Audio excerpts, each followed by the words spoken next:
దైవత్వాన్ని అర్థం చేసుకోవడానికి మనస్సుతో బుద్ధితో ప్రపంచంలో పుట్టినటువంటి ఏ మానవునికి సాధ్యం కాదు. ఎందుకంటే ఎవరికి సాధ్యమవుతుందంటే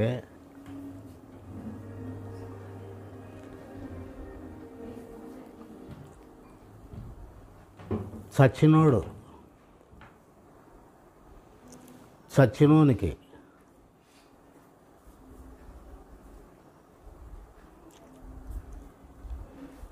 ఏం జరిగిందో మనకు తెలియదు. చచ్చినోనికి ఏంది లేదు, బతికినోనికి అన్నీ ఉన్నాయి. అంటే చచ్చినోడు వానిలో దైవశక్తి పనిచేస్తే ఎట్లుంటుంది అంతే. చచ్చినోనిలో దైవశక్తి ఉంది. ఎందుకంటే కృష్ణ భగవానుడు అన్నిట్లో దైవశక్తి ఉంది అన్నాడు, అన్నిట్లో ఆత్మ ఉంది అన్నాడు. కాబట్టి శవములో కూడాను దైవత్వం ఉంది. శవానికి తెలియదు. ఎందుకు తెలియదు అంటే మనస్సు లేదు, బుద్ధి లేదు, అన్నీ పోయినాయి. కాబట్టి చచ్చినోనిలో దివ్యత్వం ఉంది. నీలో ఉన్న దివ్యత్వాన్ని కనుక్కోవడానికి నీ బుద్ధి, నీ తెలివి, నీ మనస్సే నాశనం చేస్తుంది. అంతే. ఇక్కడ చచ్చినోళ్ళు ఇవన్నీ ఏం లేవు కదా, ఆత్మ పని చేస్తుంది. బ్రతికినోళ్ళలో కూడా అన్ని చావాలా, దైవశక్తి పనిచేస్తుంది. చివరికి అంతే.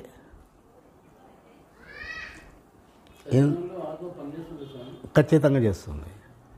అంటే నువ్వు మనస్సుతో బుద్ధితో అర్థం చేసుకుంటా ఉండవు, అది సాధ్యం కాదు అని ముందే చెప్పినా నీకు. నేను అబద్ధం చెప్పినానే అనుకో. భగవంతుడు అంతటా ఉన్నాడు, రాయిలో, రప్పలో, స్తంభంలో కూడా ఉన్నాడు అని చెప్పినారా లేదా? కాబట్టి శవంలో కూడాను ఆత్మ ఉంది, కానీ మనస్సు బుద్ధి లేదు. కాబట్టి నీలో దైవత్వం ఉంది, మనసు బుద్ధి లేకపోతే.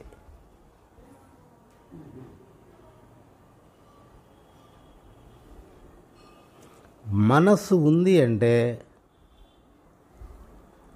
మనస్సు అంటే ఏంది?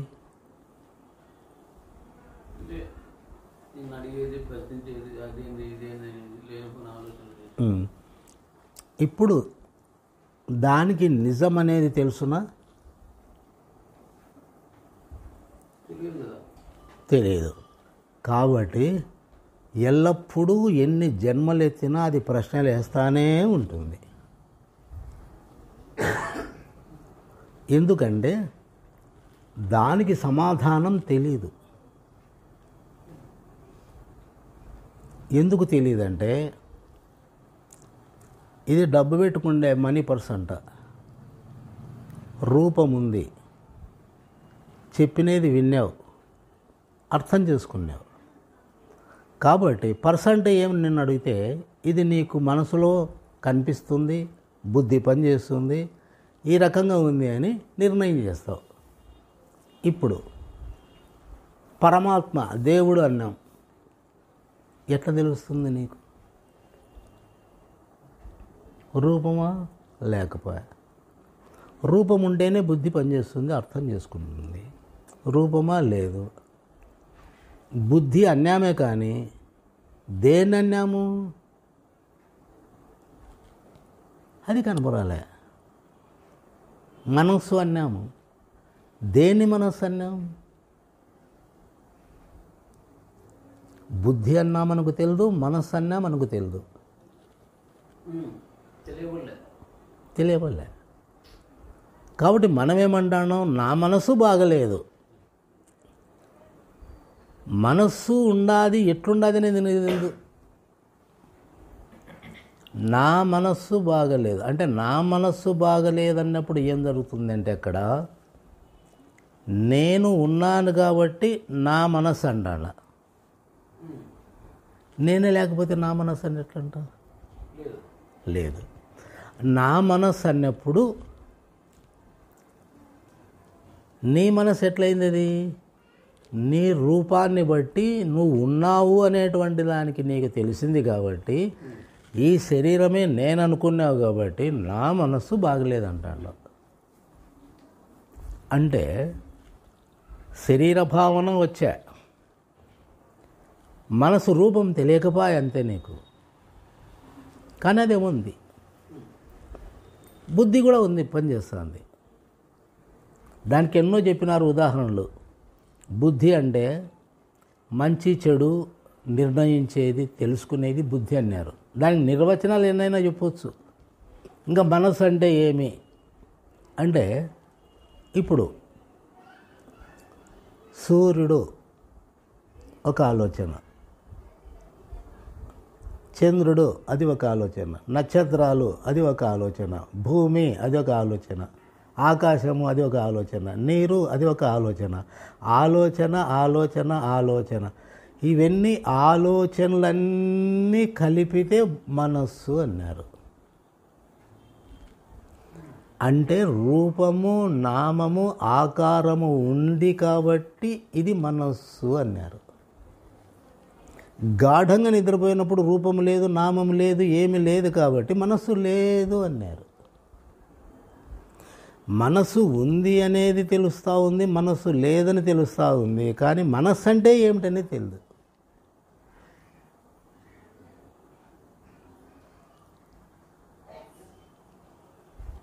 మీరు చెప్పే ప్రతి విషయాన్ని దీంట్లో ఒక మెమరీ ఉంది. ఆ మెమరీ ఏమిటి ఫీడ్ చేసుకునేది ఏమిటి? మీరు చెప్పే ప్రతి మాట లోపల ఫీడ్ అవుతుంది. ఫీడ్ అయితే పొద్దున మళ్ళీ నేను ఈ టైంకి నేను వచ్చిన తర్వాత కొన్ని విషయాలు నువ్వు నన్ను అడిగితే నువ్వు నిన్న చెప్పిన విషయాలు ఇక్కడ ఫీడ్ అయింటాయి. స్వామి నిన్న ఈ విషయం చెప్పినారు అనే దాన్ని బట్టి ఆ ఫీడ్ చేసుకునేది ఏమిటి? అదే బుద్ధి.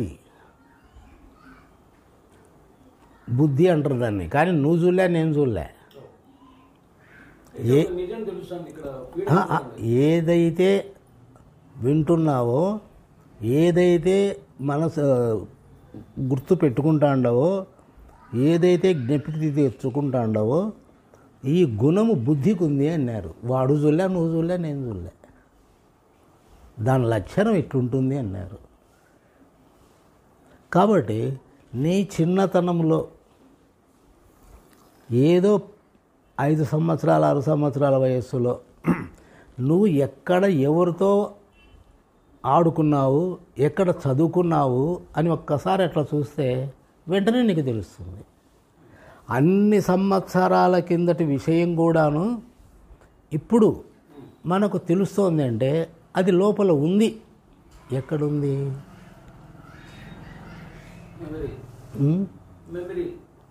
మెమొరీ అంటున్నాం. పలానా చోట అని తెలుసు మనకు, మెమొరీ అని తెలుస్తుంది అంతే. ఎక్కడుంది అది? నువ్వు ఆలోచన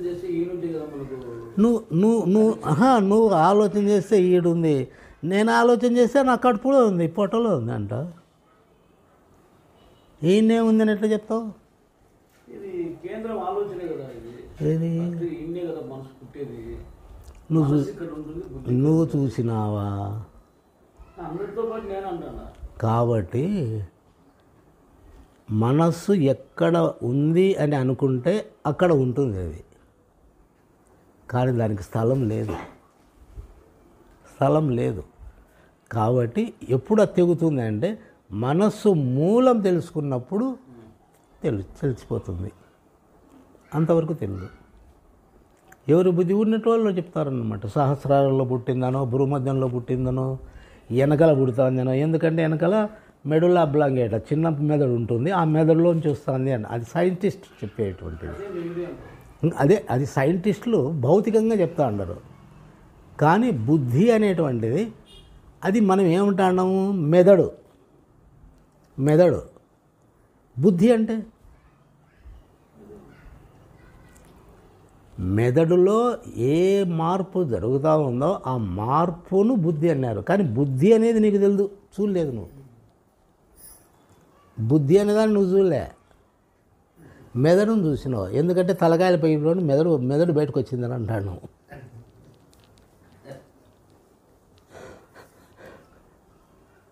నేను ఇక్కడ కూర్చున్న స్వామి, నేను ఇంటికి పోవాలా, ఇక్కడ ఒక ఆలోచన పుట్టింది, ఏందో వచ్చింది లోపలికి, వచ్చి లోపలి దూరి నువ్వు ఇంటికి పదా అని ఇదొక్కడి తిప్పితే పోతుంది.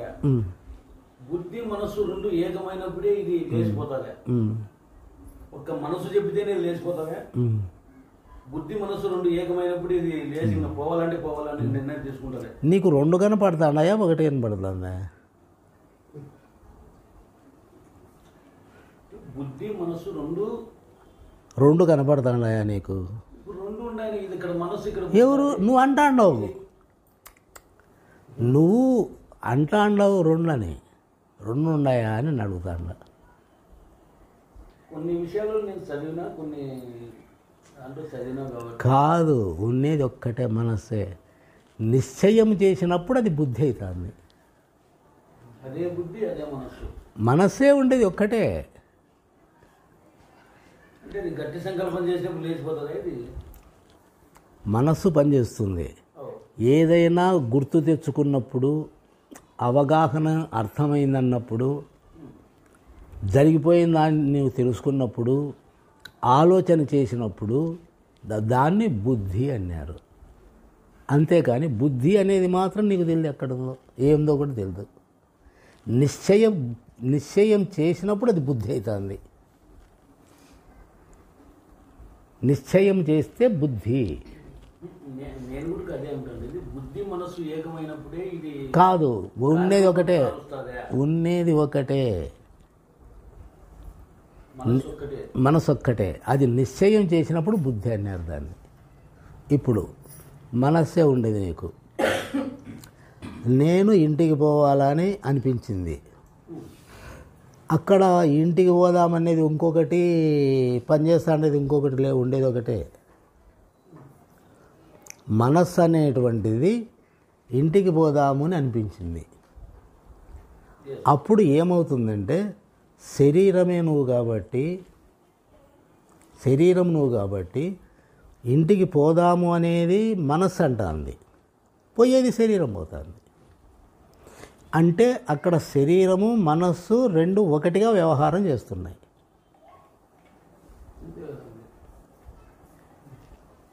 శరీరం లేకుండా మనసు వ్యవహారం చేస్తుంది. కళ, దాన్ని కళ అంటారు. మొన్న మీరు వచ్చి పండుగను లేవి ఏదో చెప్పినారు, 24 hours దానికి జ్ఞాపకంలో తెచ్చుకోలేకపోయినా. మా రోజు పౌర్ణమి రోజు నిద్ర చెప్పినావు. పండుగను అంటే లేచిన, కూర్చున్నా, నిలబడి నా దగ్గర నిలబడి చూసి ఏం చెప్పినావు అది అప్పటికి జ్ఞాపకం ఉంది. అది అప్పుడే నేను లేచి పుస్తకంలో ఏదో రాసుకుంటే సరిపోయేది. మళ్ళీ అంటే నిద్రపోయినా ఉదయం మళ్ళీ 5కే లేచిన, 4:30-5కే లేచిన. ఇంకా అప్పుడు దాని నుంచి నా శత విధాల ప్రయత్నం చేస్తాను, ఏం చెప్పినాడు అని అస్సలు మధ్య కాదు.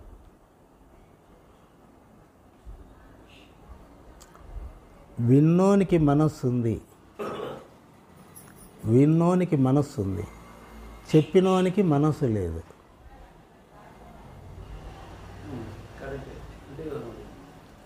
విన్నోనికి మనస్సు ఉంది, చెప్పినోనికి మనస్సు లేదు. కాబట్టి వాడు నీలేకొచ్చినాడు. మనస్సు ఉండేటోడు నీలేకు వచ్చినాడే అనుకో, నీకు సదభిప్రాయము పుట్టదు, నీకు శాంతి ఉండదు, విశేషము ఉండదు. ఎంతోమంది కనపడుతుంటారు కదా. కానీ ఎవడైనా సత్యానుభూతి పొందినవాడు, అంటే సాధన చేసి దాంట్లో పరిపక్వత పొందినోడు కనిపిస్తే, దానికి మహనీయులు ఏం చెప్పినారంటే, వాళ్ళు సశరీరంగా వస్తే గుర్తుపట్టేకి అనుమానిస్తారు. సచ్చినాడు కదా, ఈడెట్లా వస్తాడు సచ్చినోడు అని. అనుమానం పడతారు. కాబట్టి మహనీయులంతా కూడా ఎక్కువ భాగము కళలోనే కనబడతారు. కళలో ఎందుకు కనబడతారంటే వాళ్ళకు మనసు లేదు. నీ మనసు లేకుండా చెయ్యడానికి వాళ్ళు కళలో కనబడతారు. మనస్సుకు పని పెట్టడానికి కాదు. అక్కడ వాళ్ళకు మనసు లేదు కాబట్టి నీలో ప్రవేశించినారు. ప్రవేశించిన తర్వాత వాళ్ళు చేసే పని ఏంటంటే నీకు మనసు లేకుండా చేసేకి హెల్ప్ చేస్తారంతే.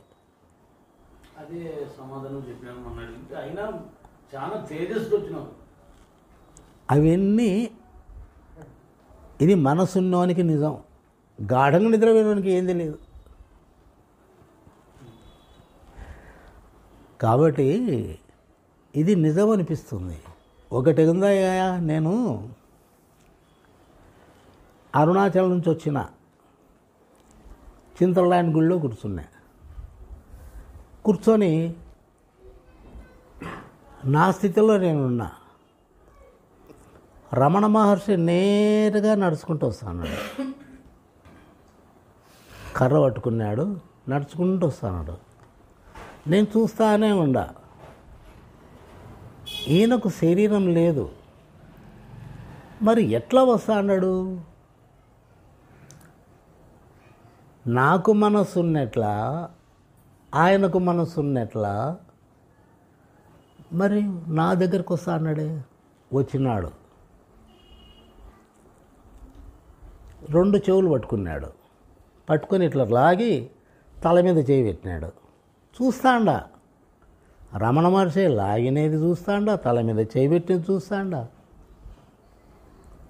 ఏదో ఒక రకంగా అయిపోయింది. అది నాకు తెలుస్తానే ఉంది. మరి సత్యం అందామా, అబద్ధం అందామా? సత్యమే కదా. మనకు మనసున్న వానికి సత్యం, మనసు లేనికి అనుభూతి చెందినావు కదా. ఇప్పుడు ఆయన స్పర్శ జ్ఞానం నీకు ఎప్పుడైతే తగిలిందో అనుభూతి చెందినావు. అనుభూతి చెందినది మనసు కాదు, అది అనుభూతి అనేటువంటిది ఆత్మ. అంటే మనకు ఏదైతే ఆధారంగా ఉందో దాన్ని తట్టి లేపుతారు, దాంతో వాళ్ళు కనెక్షన్ పెట్టుకుంటారనమాట. మనసుతో పెట్టుకోరు. అంటే హృదయముతో వాళ్ళు సంబంధం పెట్టుకుంటారు. కాబట్టి దీన్ని గొప్ప విశేషమని నేను అనుకున్న అప్పట్లో. ఇప్పుడు చెప్తున్నా ఏం విశేషం కాదు. ఏంది ఆడ, ఏం జరిగింది ఆడ? ఒక మహాశక్తి, ఒక అద్భుతం. అద్భుతం అంటే రూపనామ క్రియ లేదు. అయినా వాళ్ళు ఎటువంటి ఏ రూపం ధరించాలని ధరిస్తారు. ఎందుకు? నీ పైన ప్రేమ ఉంది కాబట్టి నీ దగ్గరికి వచ్చినారు. అది ఆయన ఏదో నీకు చేయాలనుకున్నా. నువ్వు చెప్పేదంతా బాగుందయా, నా కడుపు నిండింది. కడుపు నిండినోనికి అవన్నీ ఎందుకు? నువ్వు అర్థం చేసుకుంటే ట్రై చేయి. ఇప్పుడు నువ్వు ఏ మహనీయుడు ఎలా ఉంటాడు అనేది నీకు తెలిసినప్పుడు అదే స్థితిలో నువ్వు ఉండావనుకో, విశేషం ఏముంది అని అడుగుతాడు. నువ్వు మహనీయునివి, అది గొప్ప గొప్ప గొప్ప గొప్ప అనేది మనసు. ఇది గొప్పది, ఇంకా గొప్పది, ఇంకా గొప్పది, ఇంకా గొప్పదని అని చెప్పేది మనసు అవుతుంది. ఉన్నది ఒకటే. అది గొప్ప అనేది ఏంది ఉంది? డిఫరెన్స్ ఎట్లా వస్తుంది నీకు? ఇది తక్కువ, ఇది గొప్ప అని